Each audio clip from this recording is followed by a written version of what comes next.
जारी सियासी और माशी बहरान है, उस पर बात तो हर सियासी जमात करती है, लेकिन इसका हल किसी एक के पास भी नहीं है। और गैर यकीनी और अफरा तफरी जैसी जो सूरत हाल है, उसकी वजह से ना मुल्क की मईशत संभल रही है और ना ही ये पता है कि कब तक ऐसे चलता रहेगा। सऊदी अरेबिया ने फैसला ये किया है कि पाकिस्तान को अभी नगद पैसे देना फजूल है। इन अदर वर्ड्स, नगद पैसे पाकिस्तान को देना, उस पर कोई कंट्रोल नहीं है उनका, और कभी कभी वो या ख़त्म हो जाता है या ठीक तरीके से नहीं इस्तेमाल करता है। तो जी, जब हम बात करते हैं ना डिफ़ॉल्ट की, तो सिर्फ मुआशी डिफ़ॉल्ट की बात नहीं होती है कि इखलाकी डिफ़ॉल्ट की। हमने इखलाकी तौर पर भी डिफ़ॉल्ट कर दिया, हमने सियासी तौर पर भी डिफ़ॉल्ट कर दिया, हमने रियासती सतह पर डिफ़ॉल्ट कर दिया है। इस वक्त जो किसी को अपील करे कर ले, कोई फर्क नहीं पड़ेगा मेरे। मुईशत को ठीक करने, सनतों का पहिया चलाने, ज़र मुबादला ज़खायर को बढ़ाने, अवाम की जिंदगी को आसान बनाने और मुल्क को डिफॉल्ट से बचाने समेत तमाम तर हुकूमती दावे या के बाद दीगरे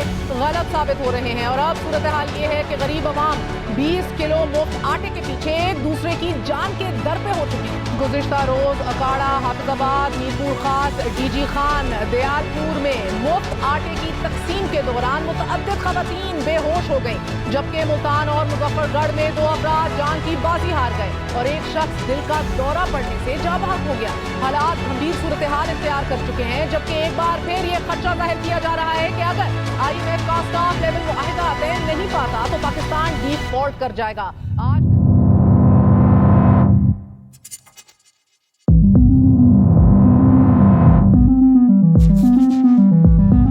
मुसलमानों पे क्या हो रहा है? यूपी में, सीपी में, बरेली में, दिल्ली में, कहते हैं कागजात लाओ।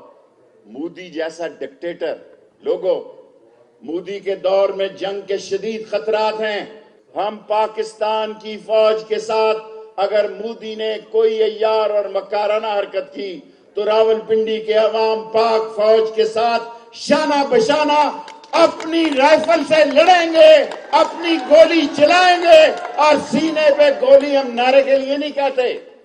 कश्मीर के लाल चौक से लाल हवेली का खून का रिश्ता। दिसंबर जब भी आता है तो पाकिस्तानियों के पुराने जख्मों को ताज़ा कर देता है। ये पुराने जख्म पाकिस्तान के जिस्म पर नहीं बल्कि पाकिस्तान की रूह पर लगाए गए थे। ये टूटना था, एटीट्यूड और बिहेवियर ने तोड़ा है, हमारी अशराफिया के एटीट्यूड और बिहेवियर ने। अब ये जनरल नियाज़ी साहब जो बातें तो बहुत बड़ी बड़ी करते थे, लेकिन जब एक्शन का वक्त आया तो रोने लगे, हिचकियां ले लेके रोते थे। और ये होता रहा आखिर वक्त तक कि वो 6 फीट आ रहा है और मूव हो रहा है, और ये सब झूठी बातें, ये सब गलत बातें, और कौम को भी धोखे में रखना और अपने फौजी और अपने लोगों को धोखे में रखना। ज़ैद हामिद का मतलब है कि पाकिस्तान से इश्क और जुनून। वही वक्त आपको याद होगा, मुंबई धमाके हुए थे और उस वक्त भी अल्लाह के फजल से सबसे पहले खत अव्वल पर यही फकीर खड़ा था पाकिस्तान के दिफा में। पाकिस्तान से कोई अजान, कोई आवाज नहीं उठ रही थी पाकिस्तान का दिफा करने के लिए। और इस कदर शदीद हमने जो हमारा बयानिया था दुश्मन पर हमला करके इंडिया के नैरेटिव को तबाह करने का, वो पूरी दुनिया में फिर पाकिस्तान की तरफ से सिफारती तौर पर फैलाया गया इंडिया के नैरेटिव को तबाह करने के लिए।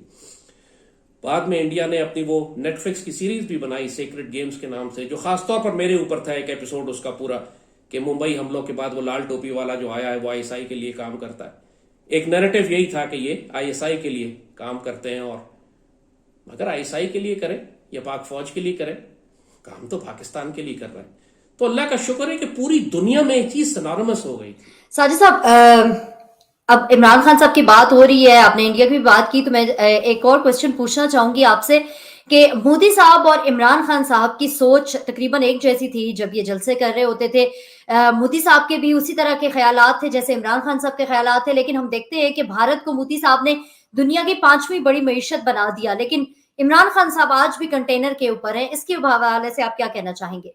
देखिए, मोदी साहब का और खान साहब का कंपैरिजन बनता नहीं है। खान साहब 4 साल रहे हैं तो बिल्कुल उनका बिहेवियर कुछ और था। जब वो यहां से निकले हैं, उसके बाद उन्होंने मोदी साहब की और डॉक्टर जयशंकर साहब की मिसालें देनी शुरू की।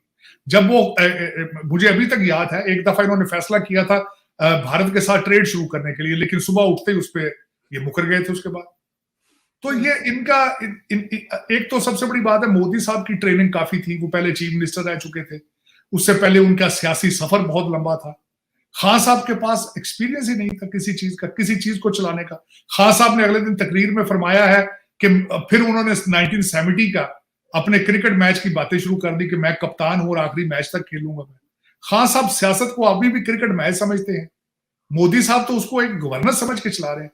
कल मैं कहीं से पढ़ रहा था कि जब वो चीफ मिनिस्टर थे और जब उनके पास पैसे थे, वो उनके पास सेविंग थी, तो वो दिल्ली जाने से पहले अपने सारे मुलाजमों में पैसे बांट गए थे। उनकी अभी भी जो पैसे आते हैं वो सुना किसी यतीम खाने को जाते हैं या किसी इंस्टीट्यूशन को जाते हैं। हमारे तो यहाँ पे आपको पता ही है जो हालात चल रहे हैं। अगर देखा जाए, पाकिस्तान को तो लीडरशिप का फुकदान है, कौमें लीडरशिप से बनती है। वो वहां उनकी सबसे बड़ी, और ना सिर्फ मैं मोदी साहब की बात करूंगा, उनके पास सिंसियर लीडरशिप मौजूद है। इससे पहले नरसिम्हा राव देखें, मोरारजी देसाई देखें, मनमोहन सिंह साहब को देखें, उनकी डेडिकेशन से उनके कपड़े देखें, गुफ्तार देखें, और अभी तक भारत के अंदर बैठे हैं।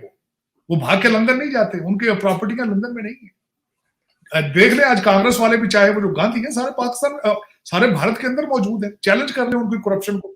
लेकिन हमारे तो फौरन भाग के चले जाते हैं, क्योंकि इनके बच्चे सारे, इंक्लूडिंग खान साहब के बच्चे, लंदन में बैठे, और दूसरा पिछला प्राइम मिनिस्टर या फ्यूचर प्राइम, वो तो वैसे ही लंदन में बैठे। आप तो लंदन बेस हो सारे लोग, आपके तो आपकी किस्मत के फैसले तो लंदन में होते हैं, इस्लामाबाद में तो नहीं होते। हमारे रोल मॉडल कोई नहीं है, हमारे लिए मिसालें